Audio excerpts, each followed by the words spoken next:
Are you the last one down the mountain and proud of it? The Slow Skiers Club collection in the Ski Mom shop is made just for you. Whether you're soaking in the views, taking it at your own pace, or just keeping it real on the slopes, our cozy sweatshirts, mugs, and stickers celebrate skiing on your own terms. Because skiing isn't a race, it's a joy. Head to theskimoms.co and check out the Slow Skier collection in our shop. Ski slow, smile big. Welcome back to the Ski Moms podcast. It's season 5 and we're hitting the slopes. We're sharing real, unfiltered stories of motherhood on the snow, from conquering the bunny hill with toddlers to squeezing in your own powder days. This season celebrates every type of ski mom. Thanks for joining us. We've got a great season lined up, and be sure to subscribe so you never miss an episode. Our guest today is Jill Brabek. She is the president of the Nordic Combined USA and is one of the leading voices of shaping the future of this event. It's one of the Olympics' oldest and most demanding sports. We're going to tell you all about that. And it's an event that blends ski jumping and, wait for it, cross-country skiing. It has a deep history, but here's the thing. It also remains one of the last standing events where women don't compete in it, which is absolutely mind-boggling.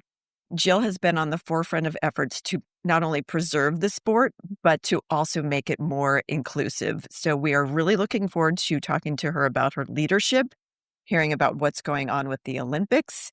And let's jump in. Welcome, Jill. Thanks for having me. Let's get an overview of what exactly is the Nordic Combined and give us a little history of the Olympic history. Okay, so you all are ski moms. So we've all been on maybe a black diamond or a double black diamond. So what you have to picture for the first part of Nordic Combined is the athletes basically point their skis down what's essentially a double black diamond, straight. No turning, no checking your speed. Your goal is actually to go as fast as you possibly can. And then at just the right second, basically, they have to launch themselves into the air, and then they want to fly as far as they can down the jump, basically somewhat about the length of a football field. Think squirrel suit-ish flying. They try to land in a telemark because Nordic Combined in the ski jumping part, you're judged on your distance and then your style. So how you move through the air, your stability, and then landing in a telemark. So you've done this part, right? The completely scary, intense focus. Then you land, and you're going to then switch gears for the second part, which is a cross-country ski race, a skate ski race. So you're then going to put on your skinny skis, and you are going to enter the pain cave, right? So then it's a race to the finish. Women typically race a 5K, and it is all out, where basically when the athletes finish, they are dead at the finish line. And that's really cool because you get the excitement of a race and the strategy and, who's bonking and who's moving and who's using their time wisely to move up in the race. And it's a pretty cool sport. When it started in the Olympics, it was actually conceived of or considered to be the way of determining the strongest winter sports athlete. Because it combined those two skill sets. You had to have that fearless aspect that we see from many Olympians who are, hurling themselves down things at great speed, that risk aspect, and then the grit aspect of Nordic skiing that you were talking about. You go into that pain cave and your muscles are just screaming for the race. So it does combine those two things. And has it always been a part of the Winter Olympic Games? Yep. It was from the original Olympic Games in 1924, so it's about 100 years old, for the men. That brings us to why we're really here today. So the delicate flowers that we are, women, we bear children, we work in fields, but yet we can't do two sports in the same day. What's the history of this and where does it stand right now? Nordic Combined was not admitted into the 2026 games. The IOC in 2022 made a decision that it was not ready for inclusion. And they cited some things like diversity of nations on the podium, the number of countries that participated, and the age-old stumbling block for women's sports, viewership. Women's Nordic Combined didn't have the viewership. Well, shocker, wasn't in the Olympics. It was still growing, and it didn't yet have the visibility. Fast forward ahead, 2026, the sport is every bit Olympic ready. It actually has, in the top 10, it's got 6 different nations fighting for a podium spot, which if you look at a lot of other niche sports, we're actually more diverse than most other sports out there right now. I agree with you that you've got to put it out there for people to see, for countries to start developing these programs and start training their athletes. I remember how South Korea started going hard after curling when they got the Olympic Games. And it just shows you how quickly they were able to train up world-class athletes because they were talking about it, they were thinking about it, and it was inclusive. So I would love to see more events, not fewer events. And this one is really exciting to your point. You're seeing jumping and then you're seeing that grit all in one. How did you get involved with making this a cause and trying to get more people paying attention, not just to the sport, but to the aspect of including women in it? So I don't think this will be a shock. My daughters fell in love with it, and when your kids love something, what do? We join in with them. So they tried pretty much every ski sport available. Actually, I think they tried every sport available, it felt like. And at the end of the day, Nordic Combined happened to be the sport that they fell in love with. So as they moved along with the sport, I became involved in it, but mainly from the volunteer side, the fun stuff. And when we hit a few stumbling blocks 2 years ago, we had some funding, lots of funding issues, and we found ourselves in a position that we needed to kind of start from scratch and form a new entity, a new nonprofit, so that we could support the sport and keep the team going, essentially. I mean, they were looking at basically having no options at the time. So, as tend to happen when you need something done, you tend to ask a busy mom. And so a number of parents of athletes came together. We formed a 501(c)(3). We established a relationship with US Ski and Snowboard, which is the national governing body, and we basically took over raising funds for the sport. And there you go, and off and running. Did you have any history in this, Jill, of either fundraising or organizing sport other than, all moms have to organize somewhat? But was this part of your background? Absolutely not. I have no marketing skills whatsoever. My fundraising has basically been, the same fundraising we typically do of selling raffle tickets for our kids. But I am a lawyer, so I've practiced law for a number of years, and I think that problem-solving skill set really started firing, and it so happened that a couple of the other moms that became our board had a great skill set.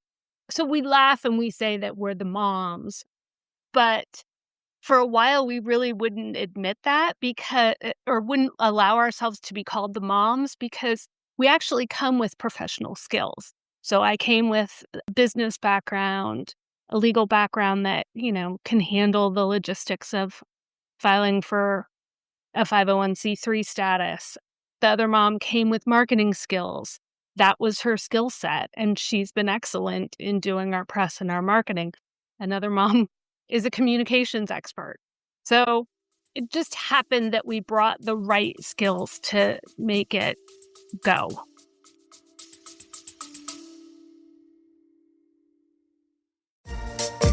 Hey, Ski Moms, are you ready to take what we talk about here on the podcast to the mountain? We're thrilled to launch our 2026 Ski Moms events, and you're invited. From Maine to Vermont, and even a special Nordic skiing day at the Von Trapp Family Lodge, these gatherings are designed for women who love snow and want a weekend or a day that's all about connection, movement, and mountain magic. Each event includes special Ski Mom programming and plenty of time on snow. You'll meet other amazing women, get expert tips, and have space to connect with our community in real life. Spots are limited, but we do have space at all 4 events. See the full lineup and save your spot at theskimoms.co/events. We can't wait to ski with you.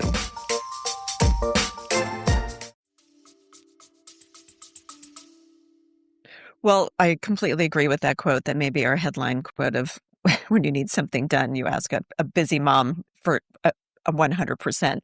And I will say this sport has been getting on my radar. We're headed to the Olympics, Sarah and I, in a week, and we have tickets for Nordic combined. So we're going to go see the men compete.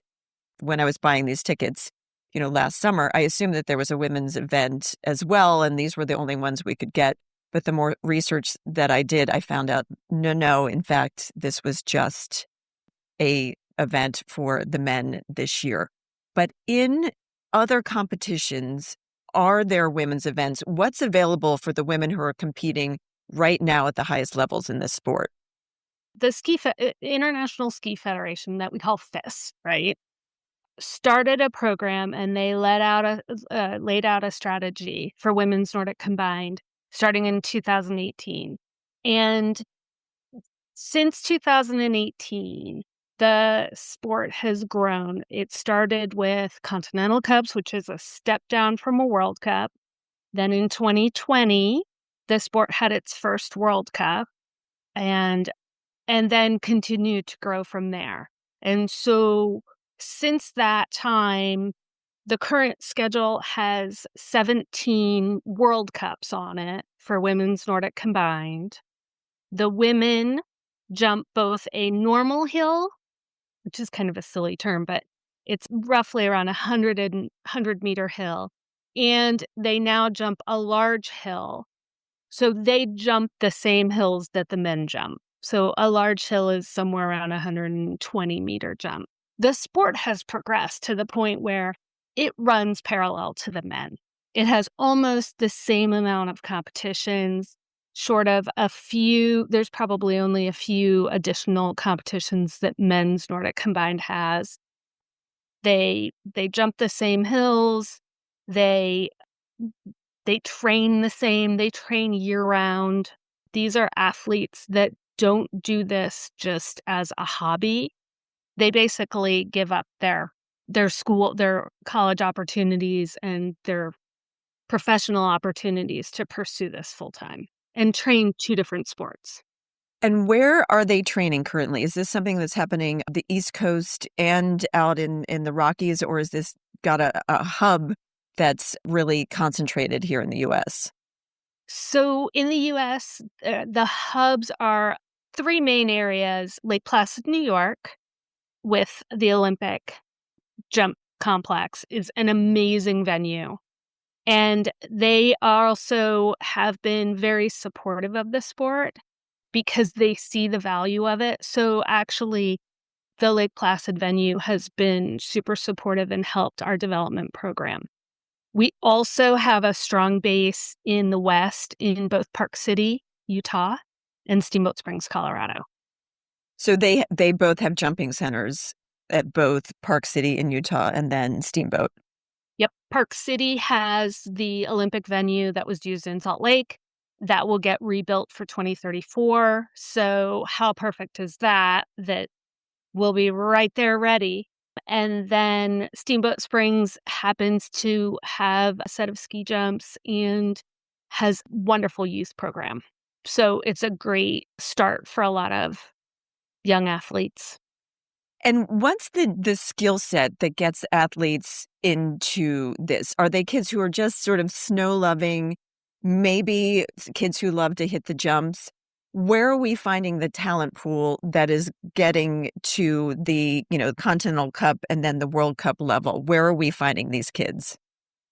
They are typically those kids that just like to jump off things. So we have we have in Steamboat, we have a Wednesday night jump series, and it starts with 5 and 6-year-olds that jump off of the bump jump, and they move up from there. And so they go from a 5-meter jump to a 20-meter to a 30-meter to a 60 to a 100.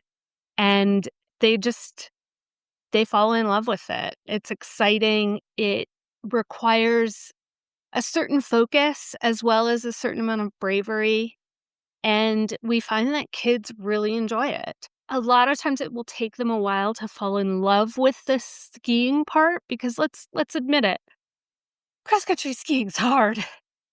But most of the kids that do it do start off doing both, and sometimes they will then either move in the direction of ski jumping as their only sport, or they'll move to cross country, or they'll move to alpine or something else. But yes, it's typically just kids that wanna explore, and it clicks. And was Steamboat your hometown where your kids started? It is, yep, and we were really lucky. That was our after-school program. Steamboat really is, we've talked about it a number of times on the podcast, but it is really something special. Having that public access to the mountains right in the middle of town. I don't know if there's a statistic about how many Olympic athletes come out of Steamboat, but I would hazard a guess it's probably one of the highest of anywhere in the U.S. And there's actually at the Winter Sports Club, there's a room that all of our meetings and dinners are held for the club, the Winter Sports Club, and it's called Olympian Hall, and it has a flag for every Olympian that came out of Steamboat Springs, and it's pretty inspirational. I mean, you see these little kids running around under these flags, and they all have that little bit of a dream in their mind of being an Olympian someday. So timeline-wise, what are we looking at? Do we think that it's going to make it doesn't look good for the Italy games. It looks like the women will be cheering from the sidelines. What about in 4 years? Do we think that we can do the work to get it there? We are leaving no stone unturned to make sure that that is a possibility. Basically, what the IOC has said, so IOC is the International Olympic Committee, they're the big decision makers, and they have said that they will review the data on the sport from the 2026 Olympics and, and the surrounding season, and they will make a decision this spring about 2030. Because right now, it's not just that women may or may not be admitted. It's really like the future of the sport as well. As they bring new sports in, there is a little bit of a threat to this heritage sport that maybe it's not getting the viewership or the participation numbers that other sports are getting. Do I have that right? Correct. Yep. But let's think about this for a second, because we're looking at all the other sports. And if we've been paying attention, we've started to figure out, who's really good at marketing? Women. Women in sports have some of the highest engagement and the highest fan base right now.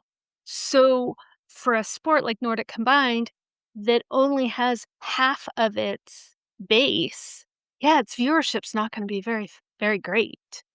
So that's my big concern, and it's been challenging to kind of articulate that argument. But I think, again, the IOC has been just kind of missing the point when they look at the viewership of a sport like this and they go, oh, well, it hasn't had great viewership. Well, you only have half of the number of athletes. You have half the opportunities to find that engagement. Let me get on my pedestal for a minute. I'm quite comfortable up there.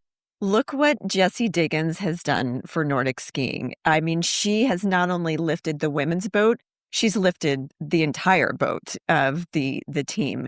And then we look at Lindsey Vogn's comeback, and boy, people are paying attention to the entire U.S. ski team because she is back out there. Michaela Schifrin, our GOAT, is going to be back out there. But all of these women are tremendous ambassadors for winter sport in general. So I couldn't agree with you more that bringing young female athletes who are passionate about this could do a lot to advance Nordic Combined for everyone, not just the ladies. We want to make sure that we can continue to watch and cheer. How can the casual Olympic fan support and get involved?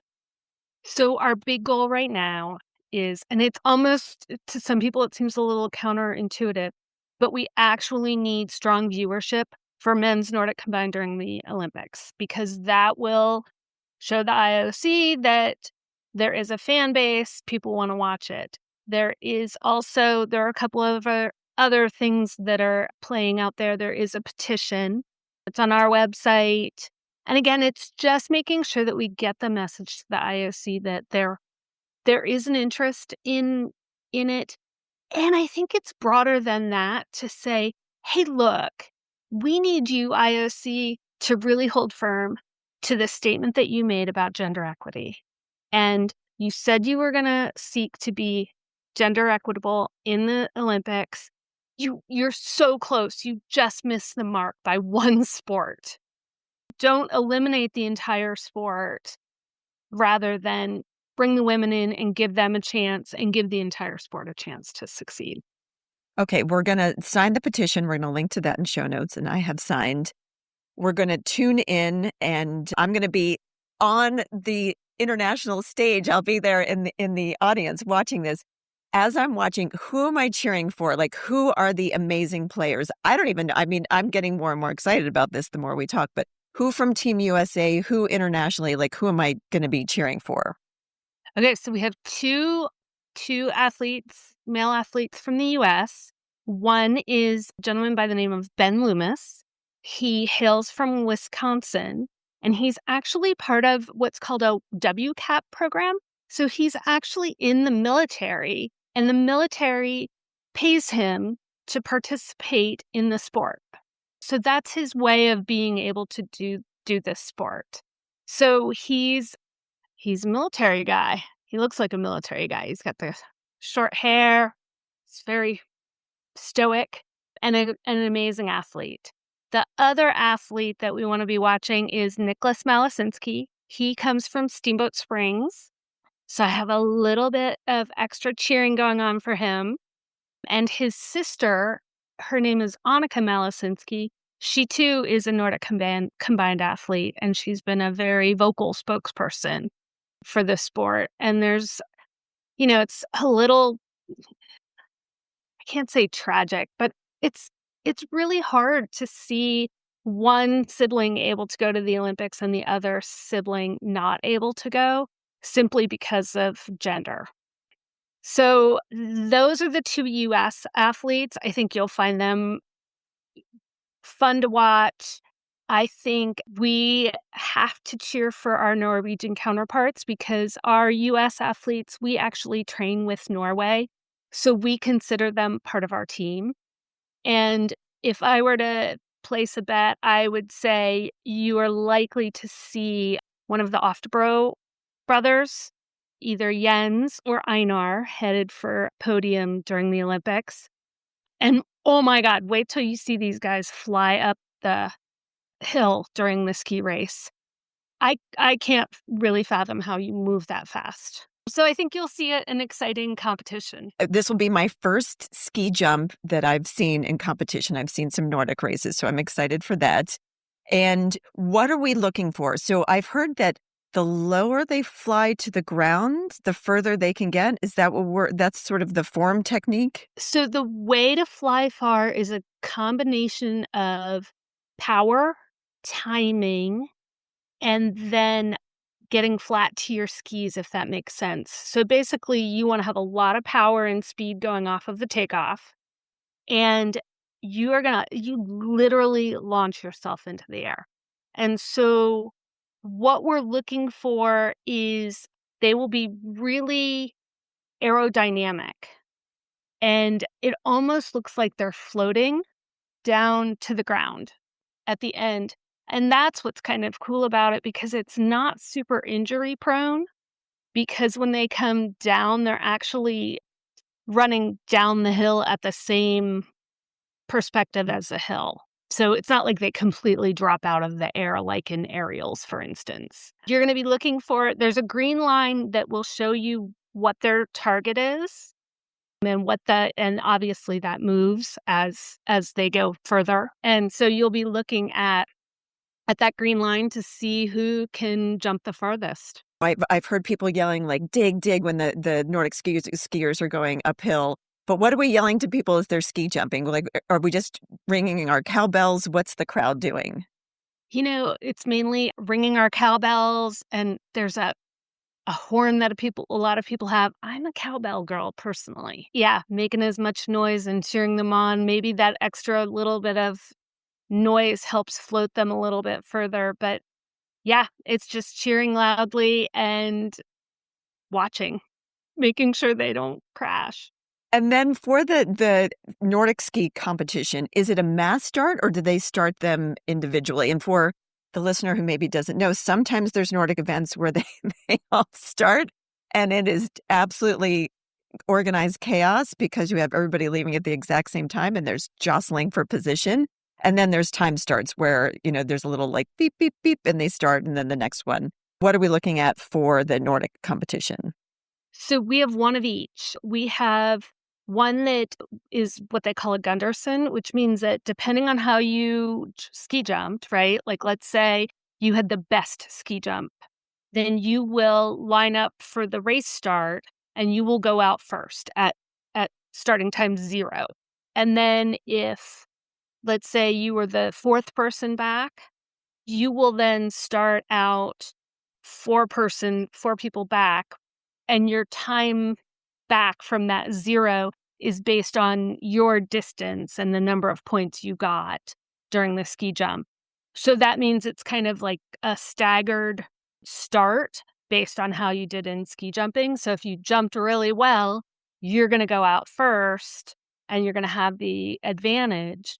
What you find is not everybody ski jumps well and cross country skis well. So that's where some of the fun and the excitement comes in because you will see some athletes that will ski up from 10th or 20th place up into podium position. And then the first one to cross the finish line is the winner of the competition.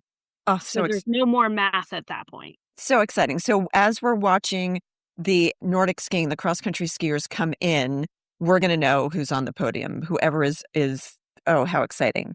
Yeah, and there is also a mass start, which goes to your chaos theory.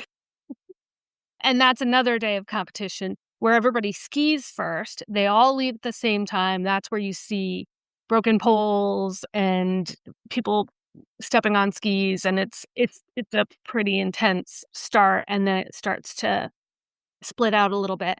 And then they go ski jump. And that one's a little harder because that actually requires math. But the good news is somebody else is doing the math for you. So when they're announcing it and showing it at the event, they show what somebody needs to ski jump in order to quote win. But so at the Italian Olympics this year, we're going to see ski jump, then Nordic. Yes, it depends on which day you go because there are 3 days of competitions in the Olympics, the 11th, 17th, and 19th. And one is a mass start and one is a Gunderson. And then the other one is a compact, which is kind of like the Gunderson. It's a ski jump and then a race. It's just a little different way of determining how people start in the race. So there's 3 different opportunities to medal? Mm-hmm. I had Yep. no idea. I thought there was one event. But how cool if the women were in? We would have. It would be 6. There's lots of opportunities for us to be tuning in. Are all the athletes going to do all 3? Oh, yeah. Mm-hmm. Wow, they're going to be exhausted at the end of this. So, what an exciting opportunity to get to cheer for your athlete. Not only are you going to get to see them at three different things, but twice at every competition. Yep. Oh my goodness. I had no idea that all this was happening, and this is very exciting. So, are you going? Is your family going to watch the competition? So I am going, and actually, my daughter Alexa, who competes, is going to come back from Norway. She's going to join me for the first competition and also to watch women's ski jumping because those are her roommate is actually in the Olympics for women's ski jumping. So they live together in Norway, and we we can't not come cheer on our ski jumping sisters and brothers. Well, and I'm glad that you brought up the ski jumping because that's a success story. That is a story where women weren't competing and now they are. So that is really the blueprint, I would assume, for you. Oh my gosh, yeah. I keep looking at the articles from ski jumping in 2014, and you could almost do a search and replace. It's that the arguments are that similar.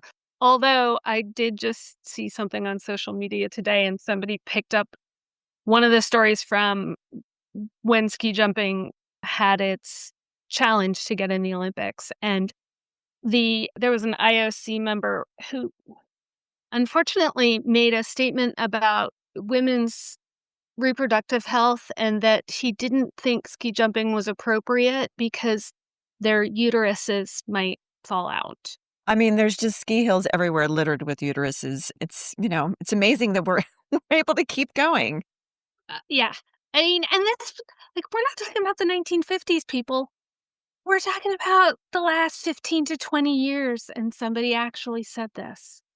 So, while we have progressed, and thank God women's ski jumping has shown the way. I mean, they've shown the success. They've shown that uteruses don't fall out when we ski jump or race or do anything else. So we're hoping that we can follow in that pursuit. And how is your daughter feeling? I know this is very personal, but is she hopeful? Is she signed on for another 4 years of competing and helping the sport grow? You know, what you find as an athlete is you have to take it year by year. I think she would love to. I mean, right now she can think of nothing that she wants to do more.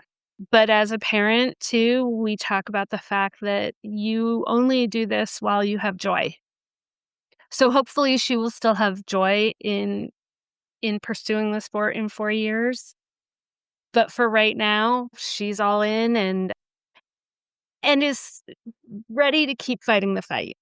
And, I've talked a lot about this fight for the Olympics, and at first it felt like it was personal and it was just me fighting for my own family, my own daughter and her friends' opportunity. But as we've moved through this, I realized there's a chance that Alexa may have moved on at that point. And so really what this fight is for that next group of girls that are coming up and their chance to pursue it. And whatever other girls are out there looking for a sport that just fits. That's really the message, and that's really what's driving, I think, most of us right now. Well, what a gift to be giving future generations. And it sounds like you are just generally optimistic about the opportunities that are going to be coming. If a family wants to learn more, so say they've got one of those kids who's just always jumping off things, but also loves, adventures in the woods on skinny skis, where did they even get started on trying to find a program or some coaching or even the very basics? The amazing thing about Nordic Combined is we're a small enough family that literally you can reach out to us and we could connect you.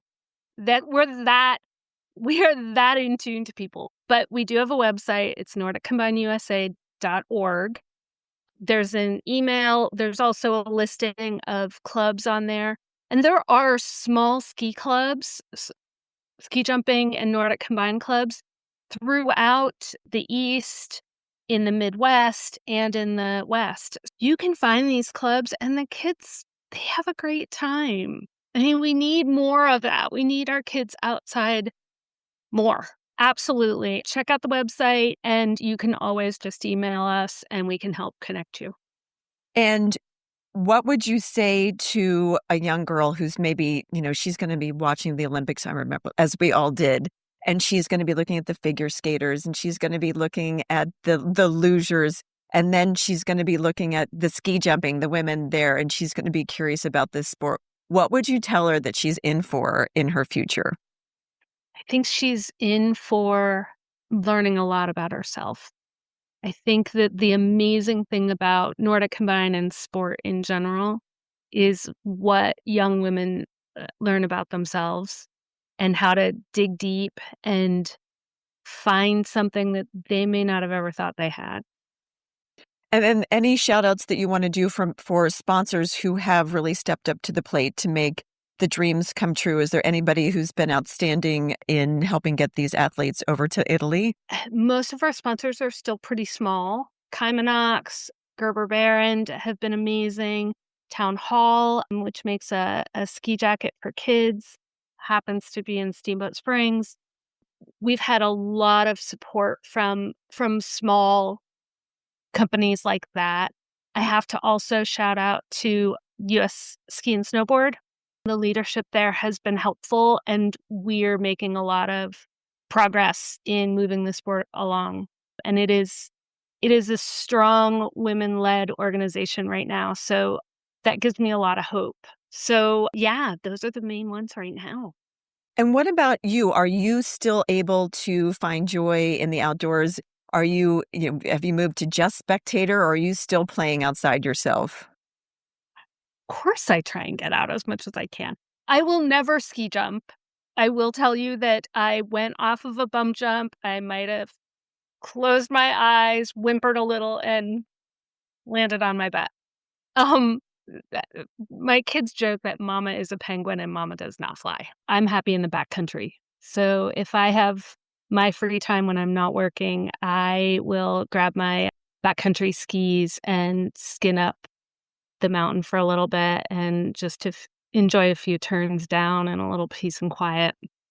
That sounds absolutely heavenly. And we do always love to wrap with a question about après ski. So when you're finished your ski, are you getting right online to see what's happening with your campaigns? Or are you going to relax, have a cup of tea? Maybe if it's an evening skin, you're going to have a glass of red wine. What does après ski look like for you?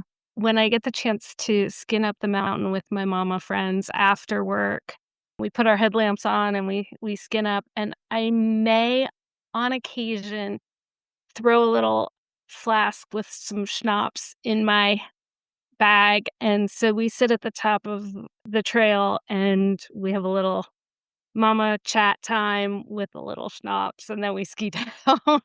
So I would say that's kind of my favorite après ski or mid ski. And we will link to everything that we talked to here about getting families involved. But one last, so where can we find on social media? Where's the best way to be following along with the campaign, and how our athletes are doing in this year's Olympics? Yes, so again, it'll be Nordic Combined USA, and it's on both Instagram and Facebook.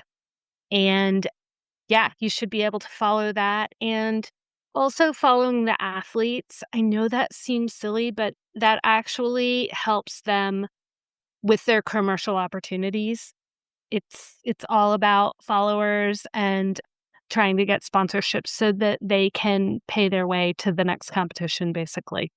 So yeah, Nordic Combined USA, we will be posting more about how to watch and what we've got going on. Well, Jill, it's been an absolute delight talking with you today. I hope our paths cross when we're in Italy together, and I can give you a good ski mom hug and some stickers. And thank you for educating me. There's so much I don't know about this sport.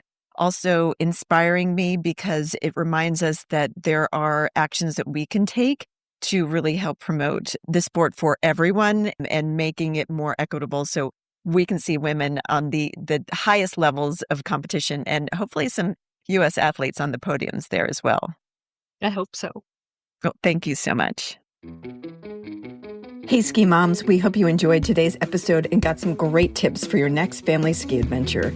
If you had as much fun listening as we did making this episode, we'd love for you to hit that subscribe button so you never miss out on our latest episodes. And don't forget to rate and review us. Your feedback helps us bring you more of the content you love and helps other ski moms find our podcast. Plus, we love hearing from you. So whether you're on the slopes or just dreaming of your next snowy getaway, stay connected with us. Follow us on social media, share your favorite episodes with your friends, and let's keep this awesome community growing. Planning your next mountain holiday? Skip the crowded platforms and check out Ski Mom Family Rentals, a trusted space to find family-friendly homes in ski towns across North America. And if you're a homeowner, it's a smart way to get your property in front of like-minded ski families without the big fees. Whether you're booking your next getaway or want more visibility and bookings for your home, visit skimomfamilyrentals.com and make your mountain time matter.